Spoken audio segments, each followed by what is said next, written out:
నువ్వు ఎన్ని మాటలన్నా ఎదుటివాడు నిన్ను క్షమిస్తున్నాడు అంటే జాగ్రత్త గమనించండి. నువ్వు ఎన్ని మాటలన్నా ఎదుటివాడు నిన్ను క్షమిస్తున్నాడు అంటే నువ్వు చాలా ప్రమాదకరమైన స్థితిలో ఉన్నావని గుర్తించాలి. ఎందుకోసం తెలుసా? వాళ్ళు క్షమించిన ప్రతిసారి నీకు వాళ్ళకి మధ్య దేవుని పెట్టేస్తున్నారు. వాళ్ళు they are putting god in between you and the person you are accusing. ప్రతీకారం తీర్చుకునే వాడికన్నా క్షమించేవాడికి ఎక్కువ భయపడాలంట మనం. ఎందుకోసం తెలుసా? ప్రతీకారం తీర్చుకునేవాడు అప్పటికప్పుడు అయిపోతుంది, ఆ డీల్ అయిపోతుంది. నువ్వు మాట అంటే ఇంకో మాట అనేసారనుకోండి, దానికి అక్కడతో చెల్లు అయిపోయింది.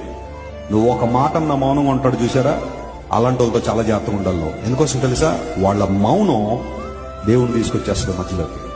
వారి పక్షంగా ఎవరు నిలబడిపోతాడు. అందును బట్టే ప్రతీకారం తీర్చుకునేవాడికి ఎవడు భయపడక్కర్లేదండి ప్రపంచంలో.